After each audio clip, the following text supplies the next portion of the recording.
అందరికీ హాయ్ అండి. Welcome back to హోమారా Telugu YouTube channel. Summer start అయింది కదండి. చాలామంది పిల్లలు స్కూల్ నుండి రాగానే ఏదైనా చల్లగా తినాలని తాగాలని అనుకుంటారు కదా.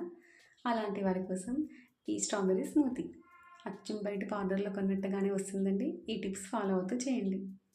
దానికోసం స్ట్రాబెర్రీస్ తీసుకొని బాగా వాష్ చేసుకొని వాటి ఆకులు తీసేసి డీప్ ఫ్రిడ్జ్లో 5 to 6 అవర్స్ పెట్టుకోవాలండి. మీరు స్మూతీ చేసేటప్పుడు దాన్ని బయటకు తీయాలి. ఇలా చిన్న ముక్కలుగా కట్ చేసి మిక్సీ జార్లో వేసుకోవాలి. నేనైతే ఇందులో ఎలాంటి క్రీమ్స్ యూజ్ చేయట్లేదండి. నార్మల్గా మనకు పాలపైన మీగడ వస్తుంది కదా, దాన్ని కలెక్ట్ చేసుకొని ఫ్రిడ్జ్లో పెట్టుకున్నాము. ఇది స్మూతీ చేసేటప్పుడే బయటకు తీసి ఆ స్ట్రాబెర్రీ ముక్కల్లో యాడ్ చేసి మంచిగా మిక్సీ చేసుకోవాలండి. అంతే మంచి క్రీమీ టెక్స్చర్తో వస్తుందండి. మీరు ఈ టిప్ని ఫాలో అవ్వండి. చాలామంది పిల్లలకు స్ట్రాబెర్రీ ఇష్టం ఉండదు కదా, బట్ ఇలా స్మూతీ లాగా చేసి పెట్టండి, వాళ్ళు డెఫినెట్గా ఇష్టపడతారు.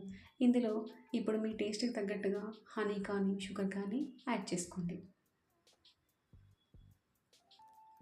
ఇలా డీప్ ఫ్రిడ్జ్లో పెట్టుకొని చేసుకోవడం వల్ల వీటి టెక్స్చర్ అనేది చాలా స్మూత్గా వస్తుందండి. అంతే అండి, హెల్తీగా ఉండే స్ట్రాబెర్రీ స్మూతీ రెడీ అయిపోయింది. ఇప్పుడు దీన్ని గ్లాస్లో తీసుకొని సర్వ్ చేసుకోవడమే. ఇలా గ్లాస్లో వేసుకున్నాక చిన్న చిన్న స్ట్రాబెర్రీ ముక్కలు కూడా పెట్టుకొని పైనుండి చియా సీడ్తో గార్నిష్ చేసామండి. అంతే, ఎంతో హెల్తీ అండ్ టేస్టీగా ఉండే స్ట్రాబెర్రీ స్మూతీ రెడీ. మీకు కనుక ఈ వీడియో నచ్చితే మీ ఫ్రెండ్స్కి రిలేటివ్స్కి షేర్ చేయండి. Thank you so much for watching.